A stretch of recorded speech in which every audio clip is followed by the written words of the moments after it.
I've been hearing a few things about Jake Lang. Well, one thing, and just some woman going off about him. I don't know who this is. Um, Something about January 6th, and he's a conservative far right, something like that. But I don't even know who this guy is. Bart Shively. So let's take a look here. I have a recording that I've been holding on to for almost a year now.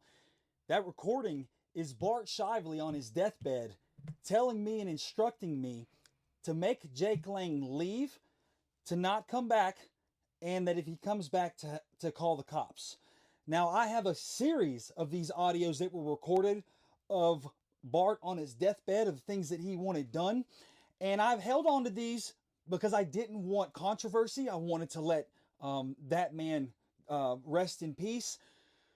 But Bart would not approve of Jake Lang's actions of texting a 15-year-old girl and trying to cover it up. I've been trying to blow the whistle on Jake Lang for a long time, and Bart would have wanted what's about to be played to be played. So you're going to hear Bart Shively, may he rest in peace. You're going to hear his words, what he said about Jake Lang. Oh, Listen up for yourself. That son of a bitch out of here. Please. You gonna call the cops? Call the cops. You want me to stay in here? I need somebody to.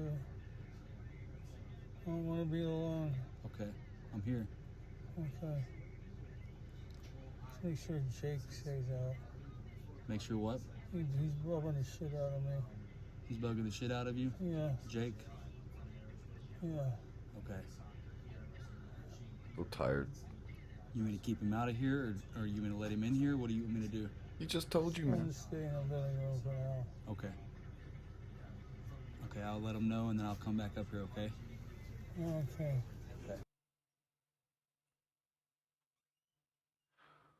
Wow. Okay, so I didn't know that, and I guess they're everywhere, right? So we have to be vigilant. That's for damn sure. Especially since the files came out and we saw all these things going on in our government, corporations, our leaders. Yeah, disgusting.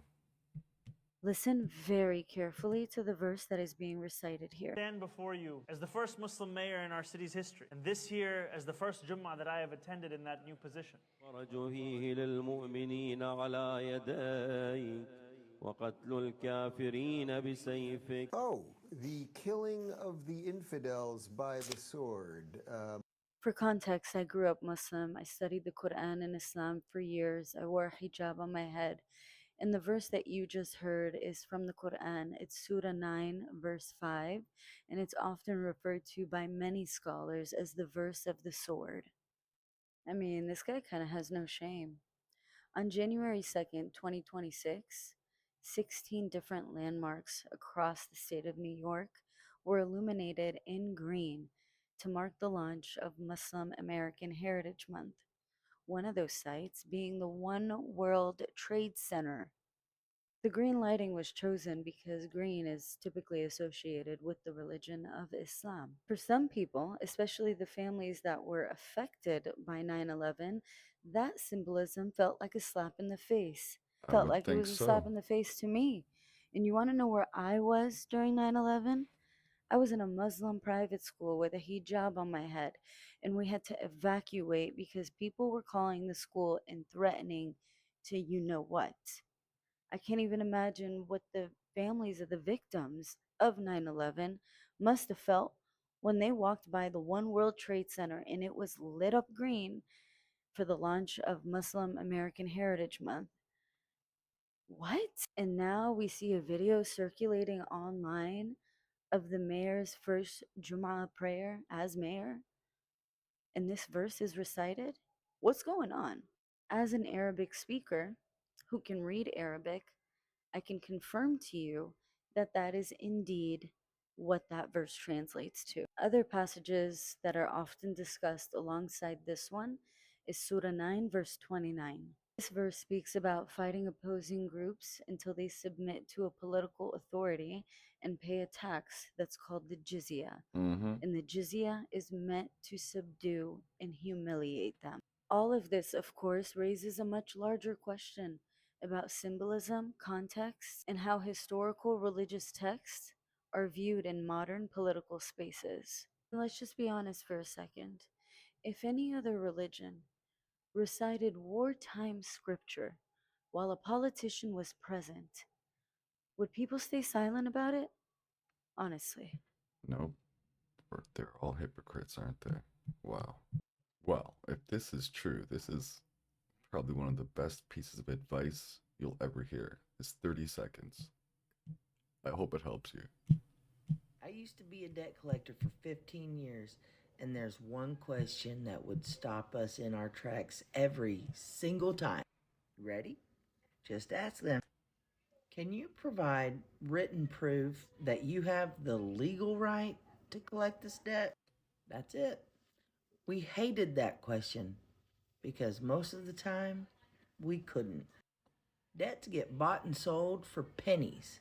Half the time, collector doesn't even have the paperwork. That question is your right under the FDCPA, and it shuts the whole thing down. Boom. I used to be a debt collector I for love 15 that. years. I love people who share that kind of information. Hopefully it's true. Look into it. Not financial advice. Do your own research. All right, I read the article before I saw the video. I haven't seen the video yet, but if this is true, our governments and system has lost their minds. We have to start fighting back. No jokes. Wake up. Now, if you thought that things couldn't get any worse for Britain, brace yourself for this. David Lammy, the Justice Secretary and Deputy Prime Minister, has agreed to pay £7,500 in compensation and foot a £234,000 legal bill for Fawad Awale, I hope I said that name correctly, a convicted Islamist double murderer after a judge ruled that his treatment in jail breached his human rights.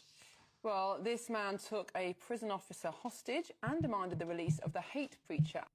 I want you to realize they're sending people to jail over text, over social media posts, and they're letting people like this take more and more and more and more from you. Wake up. Wake up. Abu Qatada. And Britain has now handed £240,000 of taxpayer cash towards his legal costs and, of course, £7,500 of compensation to him himself. It's just utterly bonkers. It really, I do not understand what is going on in this country. This is meant to be hard time you're serving, and if you're going to come up with wads of cash at the end of it, this is incentive, isn't it, to go to prison these days? It's mad. It's totally mad. It is. And the idea that you can have a right to privacy in prison, which is the right under the ECHR through which he's won this case, is absurd. I mean, you give up your right to privacy if you commit a crime and get sent to prison. Yeah, I don't get it. There's something seriously wrong with Britain, isn't there? Oh my God. What do you say to that? These people have lost their minds, and yet we vote and vote for them over and over again. I talk about crypto. Get your own crypto wallet. Links down below. Put your money in there. They have stable coins. They're dollars. Money in banks makes the banks money. You can earn so much interest just holding it in crypto. What are you waiting for? Stop supporting the centralized system. They don't care about you. Wake up. I recently saw a woman say something that really shook me. It was just blatantly obvious. People think religious people, right? They have their views. End times. The mark of the beast on the hand or forehead, and how everybody will be tricked and fooled into having it. And people are like, yeah, okay, you know? And then she points out, didn't everybody get the vaccine? Didn't everybody get the shot, right? What's the difference? That kind of made me pause for a second and think it would be so easy. These people have no brain cells left. They would easily sell out their freaking soul and family. Do any of you see a tipping point at one point where the common public will actually recognize all the stuff we're talking about. First of all, we're never going to get a greater tipping point than the pandemic itself. If you're waiting for a tipping point beyond that, then go ahead and just throw yourself off a cliff. I don't know what you're waiting for. You know, and the point that we were just in Guernsey at an event there the other day, and I discovered that the UK says that 30% of people did not get the vaccine in the UK. That's roughly about the same number as America. In fact, across the world, it looks. You guys let me know, what was your choice during that time? Because I know very few of you had little choice, right? It was either put food on the table or not. It's like there was about a 70% vaccine uptake. That means that 30% of the world rejected this vaccine under the greatest pressure, the most propaganda that we have ever seen.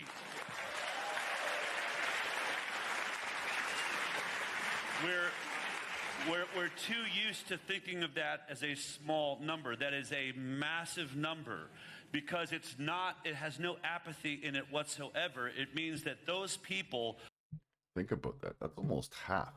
Almost half. And then think about the people that got educated after that probably switched.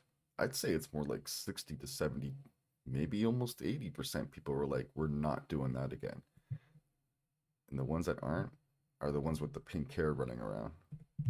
Rejected, stood their ground no matter what, all alone. Our problem was we weren't talking to each other. Our problem was we weren't finding out that 3 out of 10 of our neighbors were all making the same decision. When they were threatening our jobs, we never would have lost them if we'd have talked to the other employees and then walked together as the 30% and said, we're walking out of this business if you force us to vaccinate. That's what we told people to do in America, and the ones that did it kept their jobs. 30% moves mountains. Now imagine how many of the people, the 70% got the vaccine, would never have gotten it except for the pressure. They gave into the pressure, gave into the coercion, and gave into the guilt. You have to imagine then that's at least 50% of that remaining group, which means it's not a small group. 50% of this world, I believe, would never have gotten that vaccine, did not believe in that vaccine, but we let them get away with it because they made us afraid to talk to each other. And if you're waiting for a tipping point, it's not going to come if you don't start talking. You are the change. Yes. I say that all the time. We have to keep talking and keep exposing these people, no matter how much they control the media, and trying to control the narrative. We are the many. We have a lot of say, a lot of voice, a lot of power. We just need to execute it, right? My name is Nicole Solis, and I am a mother from Rhode Island who was sued by the teachers union simply because I wanted to know what my kindergartner would be learning in school. And here's how this happened. I asked to see the curriculum, and my school told me I had to submit a public records request. The curriculum wasn't posted online, and it wasn't available in a school district. Then I asked them if they were teaching gender theory, and they told me that they don't call children boys and girls, and they embed the values of gender identity into every classroom, including kindergarten, and they didn't want to answer any of my questions further. They told me that they would communicate with me only through public records requests, and that is the only way I could get my questions answered. And when I did submit the public records request that they told me to submit, and I submitted hundreds because I had hundreds of questions, my school board then put my name on the agenda of a public school board meeting and held a public school board meeting to discuss suing me for submitting the request that they told me to submit. My name is Nicole Solis, and I am a mother from Rhode Island who was... Who's in control of your kids, man? The state or you? And they're trying to circumvent that. They're trying to take away all your power as a parent and as an individual, to be quite honest. This is unreal, but we're letting our officials get away with, right? I've seen so many school board meetings. These councils are completely out of touch, but they're not out of touch on purpose. That's what it's all about. Ariana Grande might have accidentally revealed the secrets about celebrities dyeing their hair blonde. Wait, what? So usually when people start blowing up or before they really pop off, they dye their hair blonde, right? Yeah. Ariana Grande, she was actually on the red carpet and she kind of made a joke. She's like, you know what? They did the Brighter Days memory erasure treatment to me, so I'm having trouble remembering the details. What she's referencing, it's her music video. So in her music video, it's the Brighter Days memory erasure. Now that's a callback to the Jim Carrey movie. Theory is the blonde hair isn't them dyeing their hair blonde. it's a result of going through the procedure. When you dunk your head into the liquid and putting your brain into the vat, it changes the color of your hair. So when they go through the memory erasure or they go through the brainwashing, their hair is blonde because they're using their head to go into the system and going through the procedure, dyeing their hair blonde. Oh, wow. That's my first time hearing anything like that. I have no idea what they're talking about. If you guys have anything to say about that, please put it down in the comments, because I would like to learn more about what the hell that was about. Oh, but I do believe Hollywood is a cult, and they are Holly weird. I took a look at this one. I just want to say, like, is this normal behavior? Would you let your kids around anybody like this? This is who they're talking about is Rodney Dangerfield, a comedian. This teen actor exposed Hollywood's treatment of child actors years ago, but no one took him seriously. The scariest thing was Rodney would refuse to wear clothes. And I didn't know this until I met him, but he... What? What do you mean he refused to wear... He doesn't wear Hold clothes. it. No, listen to this. There's too much here. He wears like a red silk robe that he's had for like 12 years, and he doesn't wear anything on underneath it. And so it was very traumatizing for me to go... It's traumatizing for us hearing about it. But that's part of who he is. It's Rodney. You know, you got to expect that. But I go to a read-through for the script the first week of shooting, and he would just be sitting there, you know, in his silk robe, you know. Okay, you have destroyed 14 careers in one interview. This teen actor exposed Hollywood's treatment of child actors.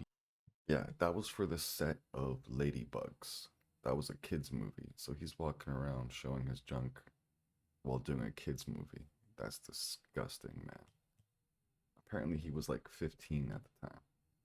Alright, so this is something about Bill Gates and vaccine trial. Like, not a trial for vaccine. Bill Gates is on trial or something. I don't know. Do a short one. Okay. Standing outside the Court of Justice in Amsterdam with Andrew Bridgen, witnessing COVID, the Epstein files, the Satanic Occult, all coming out in court. Andrew, what happened in there? Well, it was hard-hitting evidence by the advocate.